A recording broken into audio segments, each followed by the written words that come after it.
There is real evil. It lurks in the darkest shadows and in our most ordinary towns. Between the worlds we see and the things we fear, there are doors. When they are opened, nightmares become reality.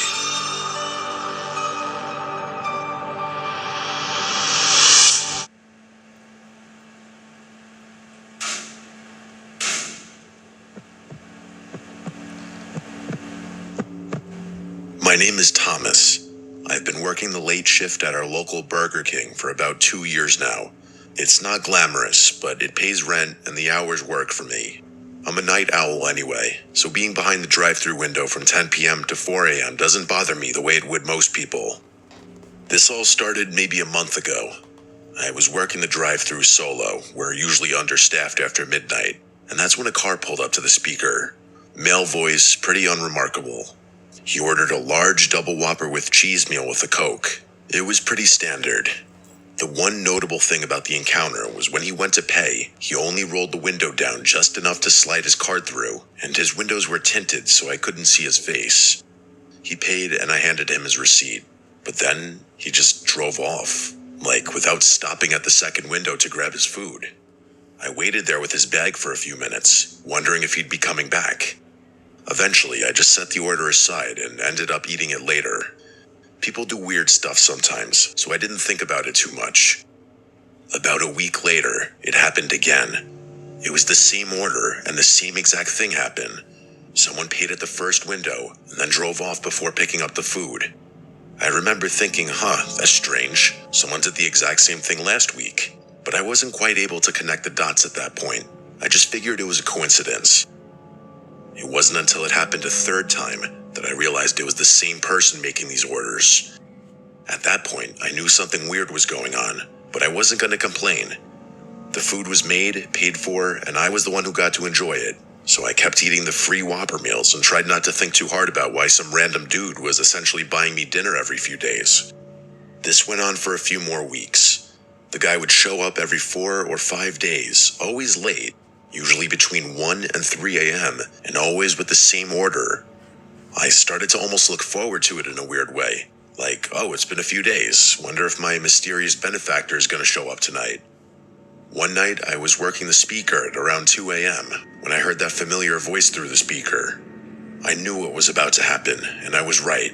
He ordered the same meal, which I knew I'd be eating. But this time, he said something else. Something that made me freeze up. He said, and I'll never forget this, "I hope you've been enjoying those Whoppers, Mr. Hurley." My last name is Hurley. I don't wear a name tag with my last name on it. It's not posted anywhere customers can see. There's no reason at all that this guy should know my last name. I just stood there for a second, not saying anything. My brain couldn't catch up. Then I started talking into the speaker, asking who this was, what he wanted, and how he knew my name. I must have said, "Who is this?" 4 or 5 times, but he never answered. And this time, he didn't even pull up to pay. I heard his engine rev, and then he was gone. I was rattled for the rest of my shift. There was nothing I could do, but I couldn't shake the feeling that something was very, very wrong. Little did I know, things were about to get much worse. When I got home after my shift, I found a note on my doorstep. It was a handwritten note that said, "I know what you did. You have 3 days." I just stood there staring at it with my hand shaking, and I started feeling really, really sick, like someone had punched me in the gut. I have no idea what I supposedly did. I've been racking my brain trying to think of anything that could explain this, but I've got nothing. This sounds so stupid, but I don't have enemies or secrets. I'm a 24-year-old guy that works at Burger King and plays video games on his days off. I'm not exactly living the most exciting life. I didn't sleep that night. Instead, I just sat on my couch with the lights on, dreading whatever was going to happen next. But nothing happened. I had no choice but to just move on. It turned out I wouldn't have to wait that long, because the next night at work, that guy was back. This time, he didn't even bother playing games. Instead of ordering food, he just asked me to write something down. Then, before I could even respond, he gave me an address. It was some random place on the outskirts of town. in an area I didn't recognize. And then he told me I had 2 days to deliver him $10,000. I damn near laughed at that. I didn't think he was serious, but he clearly wasn't kidding. As soon as he drove off, I immediately went back to being terrified. There was absolutely no way I'd be giving that guy $10,000. I didn't even have $10,000. I still don't. So I decided to ignore it.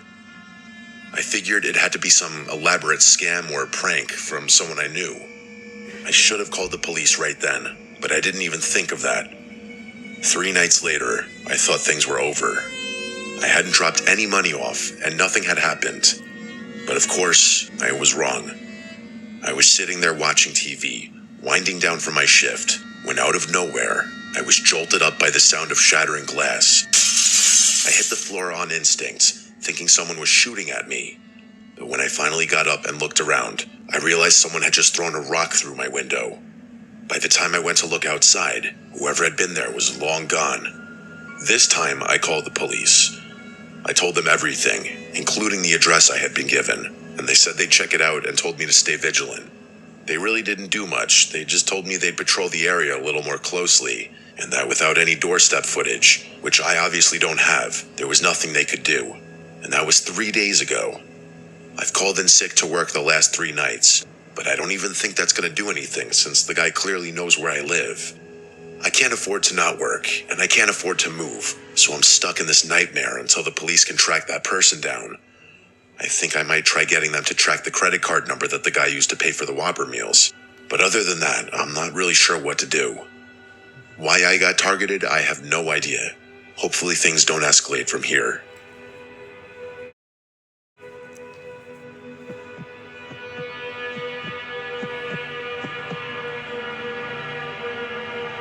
I graduated from college about 8 months ago with a degree in communications, which, as I'm sure you can imagine, has been incredibly useful in helping me secure gainful employment. That's sarcasm, by the way. I'm still living with my parents, and I haven't been able to find a real job yet, so I'm off to a great start. In the meantime, I drive for Uber and Uber Eats, sometimes both in the same night, depending on what's popping. It's not a career, but it's money, and it lets me feel like I'm doing something productive while I figure my life out. I know that sounds kind of pathetic, but it's what I've got right now. I drive mostly on weekend nights, Friday and Saturday, usually from around 9 p.m. until 2 or 3 in the morning. That's when the surge pricing kicks in and the drunk college kids need rides home from the bars downtown. It's not technically a night shift, but it feels like one. This happened a few weeks ago. It was a Saturday night, maybe around 1:30, and I was about ready to call it. I was about to turn off the app when one more request came through. The pickup was downtown, which was fine, but the drop-off location was really far away, past the suburbs even. I almost declined it for that reason, but the fare was too good. The girl I picked up was completely normal. The drive took about 40 minutes. By the time I dropped her off, it was past 2, and then I was alone, out in the middle of absolutely nowhere with a 40-minute drive back to civilization. I turned the car around and started heading home. Not 10 minutes into the drive, I saw a car stopped in the middle of the road with its hazards on. I approached cautiously, and I realized there were 2 people standing in front of the car, waving their arms like they were trying to flag me down. My first instinct was actually not to stop, but I'm someone who can't just ignore a person in need. So against my better judgment, I decided to stop. I stopped the car about 20 feet away from them and rolled my window down a few inches. Just enough to hear them, but not enough for someone to reach inside. It was a middle-aged couple, which actually put me at ease a little. That is, until they started talking. The woman did most of the talking. She had this frantic energy about her, but also something that felt slightly rehearsed, like she'd given the speech before. She said they were warning drivers about a collapsed bridge ahead. She went on to say it happened earlier that day, and they'd almost driven right off themselves. She pointed down the road into the darkness and said if I kept going that way, I'd end up in the river. So naturally, I asked them what I should do instead. The husband spoke of a turnoff that was about halfway between where we were and the bridge. He said it cut through the woods and that it would add some time to my drive, but it would get me back to the main highway without having to deal with the bridge. I thanked them and started driving. Something felt off. I didn't know what it was, but I knew one thing. I was gonna trust my gut and just drive the way I had been intending to go. About a mile down the road, I saw the turnoff they'd been talking about. It was this narrow dirt path that disappeared into the trees, and it was barely wide enough for one car. I decided to keep driving, and a few minutes later, I reached the bridge. I slowed down a little, but it was fine. It wasn't collapsed for sure, and it didn't even look damaged at all. I drove across it without any issues and made it back to the main highway a few minutes later. Even though nothing happened, the experience stuck with me to the point where I didn't sleep well that night. I kept thinking about what would have happened if I'd followed that couple's instructions, if I'd turned down that dirt road alone in the middle of the night. A few days later, the curiosity got the better of me and I did something stupid. I drove back out there. It was the middle of the afternoon this time, broad daylight, which made me feel slightly less insane about the whole thing. I retraced my route from that night. Those people weren't there this time, obviously. When I got to the turnoff, that dirt path into the woods, I slowed down and pulled over. To my surprise, there was something new. There was a sign nailed to a tree right at the entrance of the path that simply said, "Dead End." That sign hadn't been there before. I would have definitely noticed it that night, even in the dark. Someone had put it up in the last few days. I sat in my car for a minute, staring at the path. In the daylight, it didn't look quite as ominous. It was just a narrow dirt road that disappeared into some dense trees. I wanted to explore it a little, but I was worried about my car getting stuck, so I decided to go it on foot. I'm not sure what I was expecting to find, but being that there was daylight out, I really wasn't scared at all. I turned off my engine. As soon as I stepped out of the car, though, I got a bad feeling. I stood there at the edge of the path, trying to see further down, but there wasn't much to see, really. I don't know what it was, but something about standing there and actually being out in the open discouraged me from walking in. Things went from 0 to 100 in about 2 seconds. As I was turning around and walking back to my car, I heard a scream ring out behind me. It was this awful scream, definitely a woman's, and it came from somewhere deep in the woods down the path. I can't tell you how fast I was out of there. Before I could even think, I was already speeding away. I don't think I've ever been so scared before, and that was about 2 weeks ago. I haven't been back to that spot since, but here's the thing. I can't stop thinking about it. Part of me knows I should just leave it alone, but I've been thinking about asking one of my friends to come out there with me. If I do, I'll record a video and send it, but for now, all I can really do is wonder about that scream and those people.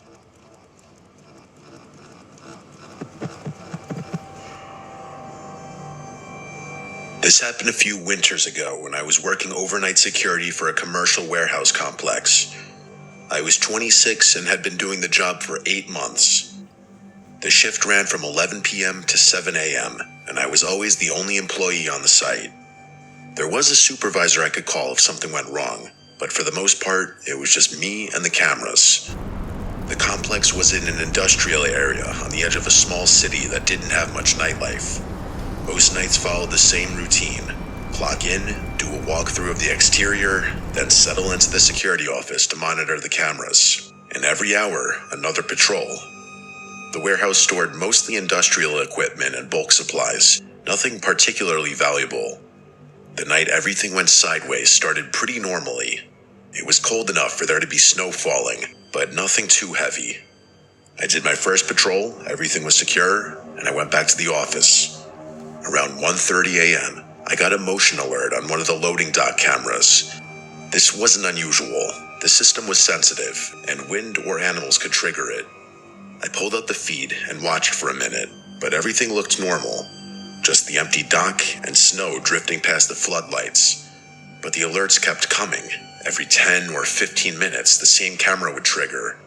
Each time I'd check the feed, and each time I'd see nothing. What started to bother me was that the movement always seemed to happen just at the edge of the frame, like something was there but not quite in view. By 2:30, I had maybe 6 or 7 alerts from the same camera. No other cameras were triggering, just that one. At 3 a.m., I went outside to check it myself. The snow had mostly stopped, and the complex was dead silent. I walked the full perimeter of the dock area with my flashlight. I didn't see anything unusual. All the bay doors were closed and locked, and there were no footprints in the snow except for mine. I went back inside. About 20 minutes later, I heard a loud, metallic scraping sound, like something heavy being dragged across concrete. It came from inside the warehouse, somewhere deep in the building. I checked the interior cameras, but all 6 feeds showed empty aisles. I was starting to freak out a little bit because I started feeling like I was being toyed with or watched somehow. But still, I explained the noise away by chalking it up to the wind or something. An hour later, though, I heard it again. It was louder this time. The dragging sound, followed by a sharp bang, like something had struck one of the interior doors. I cycled through the cameras again. Nothing on 1 through 5. When I got to camera 6, though, the feed was black. Maybe 3 seconds of static, and then it came back. But something was different. The angle had shifted just a few degrees to the left, like someone had bumped the camera or adjusted its position. At that point, I had no choice. I grabbed my flashlight and radio and headed into the warehouse. The interior was massive, probably 80,000 square feet of industrial shelving arranged in long aisles. During the day, it was bright and full of forklifts. At night, the overhead lights were dimmed to save power, casting everything in this yellowish half light. I was maybe halfway down the main aisle when I heard footsteps coming from somewhere to my left. It definitely sounded like someone, a person walking maybe 2 or 3 aisles over. As soon as I stopped, the footsteps stopped too. I stood there trying to control my breathing. I remember how tense it was, standing there in complete silence, waiting for a sound that I wasn't even sure would come. After what felt like forever, I couldn't take it anymore. I had to break the silence. In a firm voice, I announced my presence as security and insisted that whoever was there make things easy and reveal themselves. But of course, there was no response. The rest of that patrol was utterly terrifying. I was bracing myself for a fight or some kind of confrontation, and the longer I surveyed without finding anyone, the worse that feeling got. But I ultimately finished my patrol without seeing another person, which was arguably worse because I knew with 100% certainty that there was someone in there. I didn't see or hear anything for the rest of my shift, but that didn't make me feel any better. I actually felt somewhat guilty. My job was laughably simple, and I was messing it up in real time. But by the time 7 rolled around, I wanted nothing more than to just get out of there. I reported everything to my supervisor when he showed up on site. Maintenance did a full inspection, but didn't find anything either. Even after everything was double and triple checked, no one was able to identify the method of entry, and I could tell people didn't believe my story. Still though, that night remains one of the freakiest things that has ever happened to me.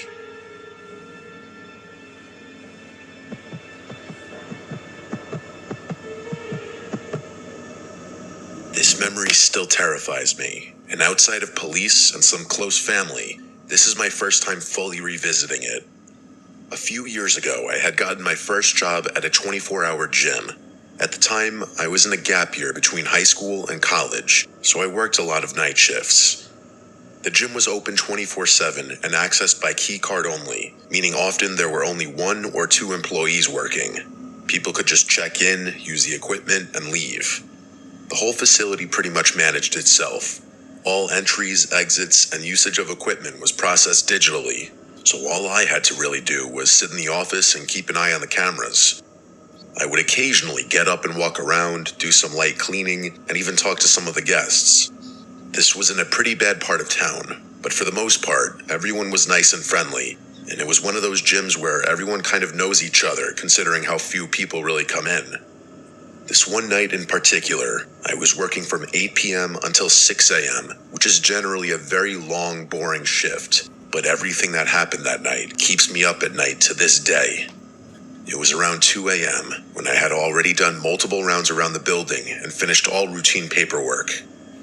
I was exhausted, so I just figured I'd sit down for a bit and monitor the cameras.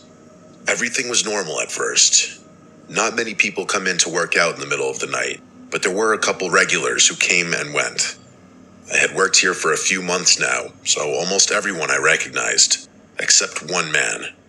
I first noticed him when I saw him using a treadmill in the far corner. Normally this wouldn't catch my attention, as we have new guests from time to time. However, what really caught me off guard was how fast this man was running.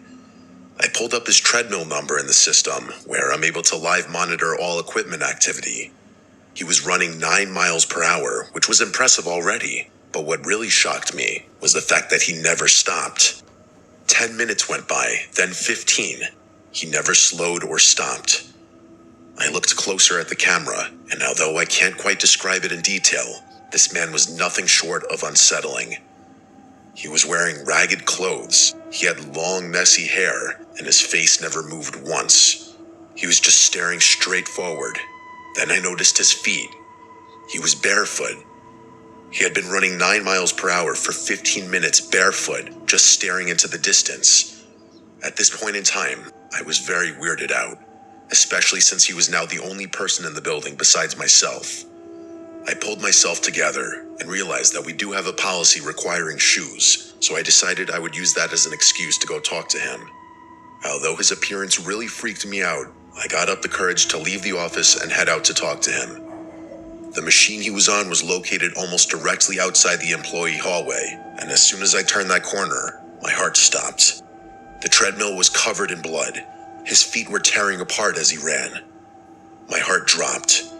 Blood not only dripping, but splattering from his feet and ankles for every step he took. His face was still stone cold, staring straight ahead. His mouth was wide open as he ran. He looked like he was on every drug on the planet. At this point, I was terrified. He looked crazy enough to the point that my gut was telling me he was dangerous. However, I still mustered up the courage to yell at him to stop. I can't even remember exactly what I said, but I did have to raise my voice a bit so he would hear me over the thudding of his feet as he sprinted. He didn't say a word, or even turn his head for that matter. He just continued to sprint and stare forward with his mouth open. I yelled again, something along the lines of, "Hello, what are you doing?" He then muttered the words, "Are you there?" in the coldest, raspiest voice I've ever heard. He wasn't out of breath or even panting as he spoke. I told him to stop a few more times, and he repeatedly just said, "Are you there?" The pool of blood at the end of the conveyor was growing, and at this point, I just figured I'd call the cops. I went back to the office, picked up my phone, but before I called, I glanced at the monitors again. He was staring directly at the camera, sprinting, bleeding, mouth open, staring at the camera. I turned away and then heard him screaming from outside the door. He wasn't even screaming words, just screaming at the top of his lungs as he stared at me through the camera. Suddenly, he hopped off the treadmill. He didn't even turn it off, and he sprinted out of view of the camera. I immediately started clicking through the feed searching for him, but he was out of view of every camera we had in the building. I had checked every camera except one, the employee hallway. Sure enough, there he was, about 6 feet from the office door, just standing there. I don't even know how he had gotten into this hallway without a key card, but I didn't hesitate to quickly lock the door. Almost 5 seconds after I locked it, the doorknob rattled. Now I was calling the cops. He started screaming again and shaking the door as I explained to dispatch what was happening. They told me police were 5 minutes out, as I just waited in the corner of the office while this man was trying to get inside. His scream was terrifying. It was so deep it barely sounded human, and he kept it up for an unbelievably long time. This went on for about 3 minutes. I thought if he got in here, I was gonna die, and I felt absolutely helpless. Suddenly, though, the screaming stopped, and the door didn't move. I checked the cameras again, and he was gone. I couldn't see him anywhere. Eventually, the police arrived, and I made them search the entire place before I would even leave the office. They told me he was nowhere to be found. I answered their questions and drove home. I quit the next day and have not entered that gym since. I have no idea what that man wanted, or what kind of crazy he was. I still wonder what would have happened if I didn't lock that door.